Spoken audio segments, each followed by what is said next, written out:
So I'm supposed to speak to you all about philosophy. Now, philosophy, of course, comes from Greek, philos, sophia, the love of wisdom. And it is just that, is a seeking of human wisdom at its base.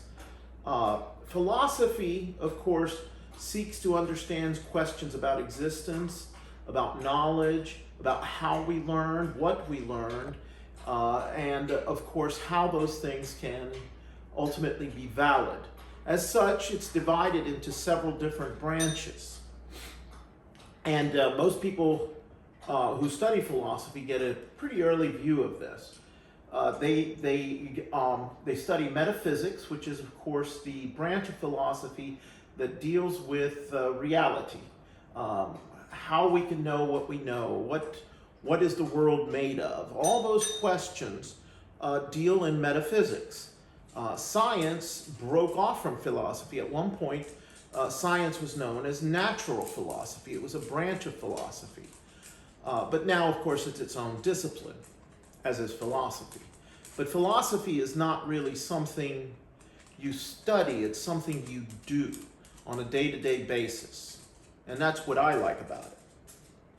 So we have metaphysics, the understanding of reality. We have epistemology. How do we learn the things that we learn? How do we know what we know? How can we tell whether it's valid or not? Then we have another branch of philosophy that Aristotle wrote quite a bit about. Obviously, well, actually, he wrote quite a bit about all of these branches. Ethics. And ethics is a branch of philosophy, is how do we deal with big questions in public spaces? How do we relate to one another? How are we to engage in the natural world? Are we allowed to do whatever we wish with it? And if so, why? And if not, why not? All right, so again, pointing to that philosophy looks at the big questions in life. The question that I ultimately like to ask, which is why?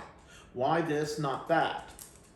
The last two branches of philosophy are logic is one of those branches, and of course you have other branches that you can get into, but really that you have metaphysics, you have ethics, you have epistemology, and you have logic. The four main branches of philosophy that when one studies philosophy of any sort, you're likely to get into. You can get into other branches as well, but those are less interesting, such as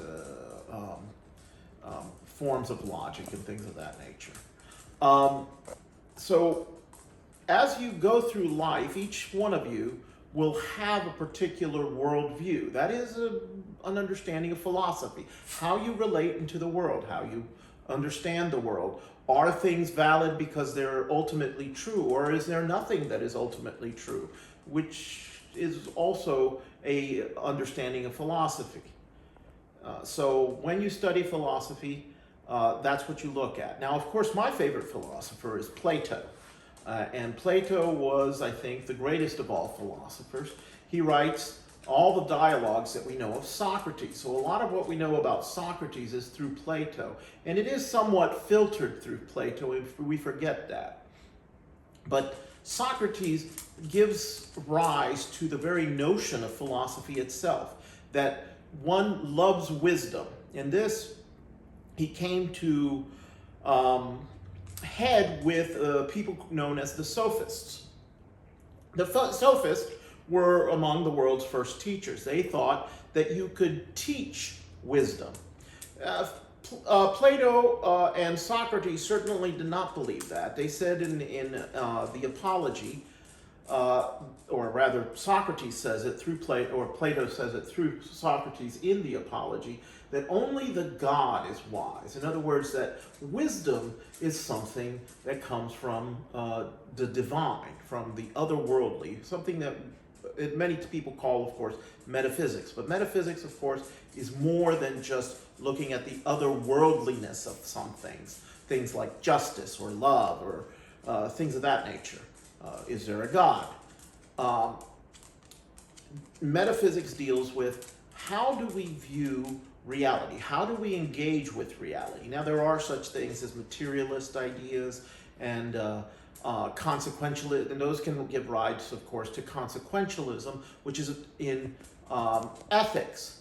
So as you study and go through, you want to kind of understand what is someone's metaphysics.